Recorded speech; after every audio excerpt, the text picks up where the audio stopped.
"Hey, ugly, your kid's a defect just like you," said my ex-husband Sean as we ran into each other for the first time in 13 years. He looked at me and my daughter, who was in a wheelchair, and threw those words at us. I was about to retort with some harsh words when from behind me, "What seems to be the problem with my daughter?" It was Kyle, my current husband.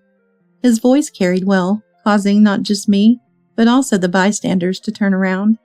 Looking back at Sean, his face had turned pale. "My name is Emily, a 35-year-old housewife. I live with my 3-year-old daughter Mia and my husband Kyle. The house we live in was originally built by my grandfather-in-law. When Kyle and I got married, my parents-in-law, worried about our living expenses, transferred it to us so we wouldn't have to pay rent. I was grateful for my kind parents-in-law's gesture that I actively helped with taking care of my grandfather-in-law until I got pregnant with Mia. After Mia was born, I reduced the frequency of my visits, but Kyle and I still made it a point to visit at least once every 2 weeks. We would help out or take care of grandfather-in-law to give my parents-in-law a break. They always expressed their gratitude, saying, "We really appreciate all your help, especially when you're so busy with the child." "Yeah, Kyle married a wonderful person." But no matter how much I do, it feels like it's never enough to repay them. After all, I owe my life to Kyle's sister Chelsea and the rest of the in-laws, not once, but twice. Kyle is my first marriage, but I've had one failed marriage before. I met my first husband, Sean Smith, when I moved into an apartment after getting accepted into college. We happened to move in on the same day, and as we unpacked, we shared tips about the nearby supermarket and cheap, tasty restaurants, quickly becoming friends. Sean was tall and handsome. "Most students at my college are locals. It's kind of awkward for those of us from other areas. But you and I are in the same boat, Emily. It's easier since we don't have to be on guard, right?" He would say, and gradually he started to stay over at my place, leading to a living situation that was almost like cohabitating. At that time, I couldn't believe I was dating Sean, and I thought it was enough to be a reassuring presence for him.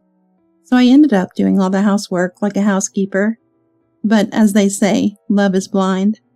I turned a blind eye to Sean's selfishness, and when he said, "Part-time work is tough, and I want to quit, but I can't because the money from my parents isn't enough. Plus classes are getting busier," I suggested, "Why don't we rent a slightly bigger place? Don't worry about the rent," and offered to move to a new apartment and pay the rent myself. Sean agreed immediately, but for some reason, he insisted on getting a landline, ignoring my opinion that a mobile phone was enough.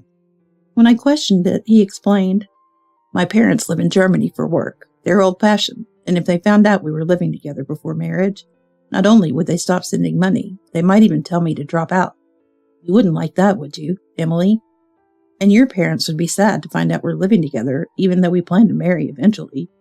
At that time, I was so thrilled by Sean's mention of eventually marrying that I didn't give much thought to anything else. However, living together turned out to be a significant financial burden for me. Since the apartment contract was in my name, I inevitably had to pay not only the rent, but also the utility bills, and even the landline and communication fees. At first, Sean said, "Since you're paying the rent, I'll pay more towards the utilities." But soon enough, he started saying, "Sorry, Emily, I'm short on money again this month. I can't say no when friends ask me out." And I ended up covering all the expenses. Before I knew it, I was also paying for groceries and the beer Sean drank every night. The only expense Sean seemed to cover was when he ordered pizza for his friends when they came over. And every time he invited friends over, he would say, "I haven't told my friends about us living together because it would be awkward if they teased us about it." So he would ask me to leave the apartment.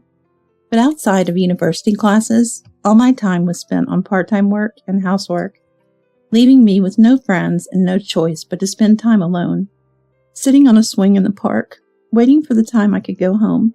Because I was short on money, I eventually broke down thinking, what am I even doing? And I couldn't stop my tears. During this time, I began to seriously focus on job hunting. Eventually, I got fed up with Sean and told him, "You need to start contributing to the living expenses. You're relying on me too much." Suddenly, he responded in a sweet tone, Sorry, I just got too comfortable with you, Emily. Please don't be so mad. He was clearly trying to appease me. Sean suddenly presented me with a ring from a popular casual brand at the time, saying, I can't afford anything better right now, but someday I'll buy you a diamond ring. When he put that ring on my finger, this is the happiest I've ever been. I remembered blurting out a phrase I must have heard somewhere, but that was the only happy memory I had. Soon after, Sean said, I'm torn between getting a job and studying abroad. If things stay the same, I'll just end up relying on you again. It's a crucial point in my life, so I want to try being on my own for a while. And then he left. Being suddenly alone made me anxious, but since he left some of his belongings and we still texted and called every day, I thought, I shouldn't get depressed. I need to focus on my own job hunting. And I managed to receive an offer from a company. But around that time, strange calls began coming in on the landline. Listening to the answering machine, messages like, you need to repay us by this week, and don't take us for fools, shocked me. I hurriedly contacted Sean, but he just said, it's nothing, don't worry about it. Eventually, demand letters and final notices started arriving. When I finally confronted him, he exploded. You're so annoying. I've been putting up with an ugly defect like you for so long, so you can repay it as a thank you. Then, he stopped taking my calls. I was dumbfounded when I realized I didn't know Sean's new address. Even the university refused to disclose it to someone unrelated. Desperate for any clue, I opened the belongings Sean had left behind, only to find documents of debt from various consumer finance companies, old clothes, and a worn-out laptop. There was nothing that could lead me to Sean's parents' address in Germany, or his current whereabouts. I realized then that I was nothing more than a source of money for Sean. But worse was yet to come. Shortly after losing contact with Sean, representatives from the consumer finance company showed up at my apartment, informing me that I was Sean's wife and therefore a guarantor for his debts, demanding immediate repayment. It was Kyle and his family who saved me from this situation. That's why I want to do anything I can for Kyle and my in-laws. One day, while walking through the mall with Mia in her wheelchair, I unexpectedly ran into the person who had betrayed me 13 years ago, Sean. He noticed me staring in disbelief and approached with a nasty laugh. Hey, ugly. Your kid, just like you, a defect. He said. His insult towards both Mia and me was infuriating, but then Kyle stepped between Sean and me. What seems to be the problem with my daughter? Kyle's inquiry made passers-by stop and look our way. However, Sean, for some reason, was too flustered to retort. Unable to stand the stares. This is a private matter. It's none of your business, right? He barked at Kyle. But Kyle, without changing his expression, I'm involved because it concerns me. Otherwise, I wouldn't bother speaking to someone like you. Then turning to Mia, Mom and Dad have some business to attend to. Chelsea should be here to pick you up soon. So could you go to Chelsea's house first? Kyle said with a smile.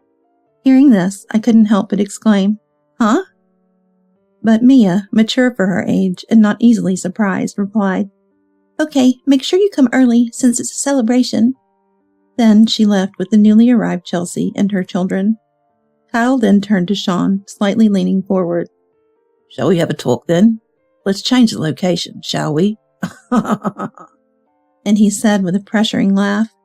Given Kyle's taller stature and his unassuming demeanor looming over him, Sean probably thought it better than being stared at curiously by onlookers, and surprisingly agreed to Kyle's suggestion without much resistance. The three of us got into a cab and arrived at the building where Kyle's office is located. Upon realizing it was a law firm, Sean's face turned pale again, but it was too late to run away, so he joined us in the elevator. Sean was visibly unsettled and nervous.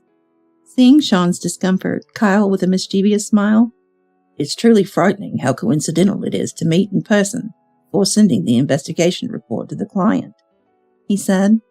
Sean's face grew even paler at these words, but I had no idea what they were talking about. Seeing me like that, Kyle began to explain, to both Sean and me, in a way that was meant to make us listen. The client he mentioned earlier was the chairman of one of Kyle's client companies. The chairman had summoned Kyle to the company to request a background check on a certain man. Facing Kyle's smug smile, Sean's complexion worsened further.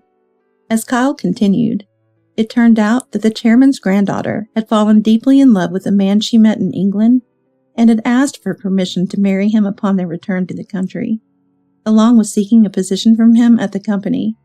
The chairman's daughter, too, thought it was too abrupt for a sudden return marriage and employment as an executive candidate. After discussing with his daughter, the chairman decided to have Kyle's law firm investigate Sean. Hearing this, I had a bad feeling. Please don't tell me that the man is Sean. I asked Kyle, looking directly at Sean, but before Kyle could answer. What, you're saying it's bad if it's me? We've been over for ages. Who I marry is none of your business. Sean snapped back angrily. While I had no interest or concern for Sean, I harbored plenty of resentment. Sure, we split up, but weren't you the one who ran away after secretly filing for marriage license and making me a guarantor for your debts right before that? I shouted back, and for a moment, Sean looked surprised, but then quickly smiled. You say that, but you wanted to marry me too, didn't you? I just made your dream come true, and in return, you helped with the debt repayment, he said, then turned to look at Kyle.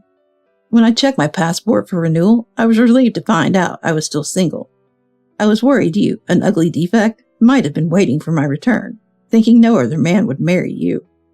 Sean began with such a derogatory remark. I was infuriated by his demeaning words, but Kyle, once again, was the one to calm me down. I thought you were being quiet because you had reflected on your actions, but you're still the worst kind of man. He then explained why Sean was still single. The person who advised me when Sean disappeared and the debt collector started showing up was father-in-law John. I was a tutor at the time, and Chelsea was my student. Chelsea was smart, but was often excluded by her classmates, leading to her frequently missed school. Hired by the concerned parents-in-law, I not only helped Chelsea academically, but also became someone she could confide in, eventually becoming liked by the in-laws as if I were family. When consumer finance companies came to my apartment, Chelsea and mother-in-law Mary happened to visit to celebrate Chelsea's university acceptance. Shocked by my haggard appearance and enraged upon hearing what Sean had done, they immediately contacted John and grandfather-in-law, who brought me to this law firm. From there, Dad and Grandpa pulled together to solve the issue. First, they filed a lawsuit to annul the marriage since Sean had taken out a marriage license without my consent. And at the same time, they negotiated with the consumer finance companies to invalidate me being made a guarantor for the debt.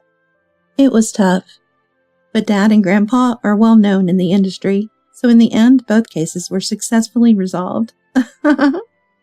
Kyle explained, though. I imagined suing a missing Sean and dealing with the transactions was a massive effort. Meanwhile, I, distressed, had turned down the job offer I had and worried about how I would pay the attorney fees until John suggested, if you can't find a job, you can work here. That led me to join this law firm, working diligently as a form of repayment. I offered to pay the attorney fees in small installments from my salary, but they accepted only a small amount. Thanks to their effort, the marriage was annulled, and I was removed as guarantor for the debt. So strictly speaking, Sean was never your husband, just a blot on your life. Kyle remarked. Sean, still not fully grasping the severity, said, Good thing I have no marriage history with such a woman. And the debt is probably time-barred by now. At that moment, Kyle started to laugh. Stunned by this, There's no statute of limitations in effect. I think the debt collectors will be visiting you next week. Kyle told Sean. Sean might have thought the statute of limitations had passed after 13 years, but the consumer finance companies had transferred the debt to a debt collection agency, experts in collection. Although they don't use illegal means like in the past, they employ various methods to collect what's owed. Due to a court judgment against Sean by the debt collection company, the statute of limitations was extended by another 10 years from that point, making the debt fully valid now. With accrued late fees and court costs added, the total debt has multiplied significantly from the original amount. Upon hearing this, Sean's face momentarily darkened. Just a bit of debt like that, I can easily handle once I get a job at that company. But he defiantly responded. Such was Sean's shallow thinking, assuming that becoming an executive at the company would make repayment easy, despite his miscalculation. However, Kyle reminded him. Do you remember what I said earlier? Who had commissioned me to conduct your background investigation? This time, Sean's face truly turned pale. Actually, during my time as Chelsea's tutor, I hardly had any conversations with Kyle. But as Chelsea talked about me, Kyle became interested. After unexpectedly starting work at the office and becoming a lawyer, Kyle proposed dating me with a marriage in mind. I initially refused, feeling guilty towards John and my grandfather-in-law who had shown me kindness after explaining my past. However, Kyle revealed he had known everything about Sean all along and still wanted to marry me, assuring me that the in-laws, far from objecting, were supportive. Kyle and I married with blessings from my parents, a happiness contrasted by my desire to seal away past memories. Unlike me, Kyle had long harbored a desire to retaliate against Sean. The request from the chairman, initially thought to be a coincidence of names, turned out to be Sean, leading to a report based on the investigation, ready to be sent next week. You must have thought your name, Sean Smith, was common enough to avoid detection. Planning to claim any trouble was just a coincidence of names. Don't think such lies would work on a lawyer, Kyle admonished. He revealed that the report had already been sent to the client at the request of the office staff. Adding to this, occasionally we've received inquiries from that consumer finance company about whether we had any news on Sean's whereabouts. I took the liberty of informing them. Kyle said with an evident amusement, Sean now desperate. Tell the chairman the report's contents were a mistake, he pleaded. But Kyle, with a cold smile, why should I? A lawyer lie to a client? Especially not for someone who insulted a child in a wheelchair, he responded. Mia's injury happened when she was knocked over by a passerby while I briefly looked away. Since then, Chelsea worried about Mia's withdrawn demeanor, proposed a celebration upon learning Mia had won an art competition. Today's outing was for that celebration, now marred by Sean's intrusion. Kyle, deeply loving his daughter, must have been enraged not only by Sean's past actions, but also his recent insults towards Mia. Despite Kyle's cold dismissal, Sean continued to cry and plead loudly. Please, my future is at stake here. Are you going to ruin it? Desperately clinging to any hope of salvaging his situation. However, Kyle retorted, Ruin your life? What you did to Emily was precisely that. You're just facing the consequences of your own terrible actions now, aren't you? It's time to accept them. With that, he brushed off Sean's pleading arm. The exit is that way. He called security to escort Sean out of the office. As Sean's cries faded, Kyle and I exchanged smiles. Afterward, Sean rushed to the chairman's granddaughter to make excuses. However, after learning the truth, her anger did not subside, leading to their breakup. But the chairman and his daughter were not satisfied with just that. They reported Sean to the police for fraud, suspecting him of attempting to marry and join the company under false pretenses. While it didn't lead to a criminal case, a warning for stalking was issued. Sean's repeated stalking eventually led to his arrest. Though he received a suspended sentence, he was convicted. After being released on bail, he appeared to return to his normal life but couldn't find a new job due to his criminal record. Completely disowned by his parents after they learned everything from the chairman and police, Sean truly became alone. Trying to repay his debts through part-time jobs proved futile without identification and a fixed address. It seems he ended up working for a company known for illegal activities, working from dawn till dusk. But that's none of my concern now. Meanwhile, Kyle and I have moved to an apartment near the school Mia would attend after her injury healed. Mia enjoyed the bus ride and the view from her new room, appearing happy every day. When Kyle suggested, let's sell the house and move to an apartment, I worried about what the parents-in-law would think, but they supported the decision. Being closer to my workplace means more family time. I'm glad we moved," said Kyle, with Mia also enjoying our new life. Seeing them so content, I too am considering trying something new.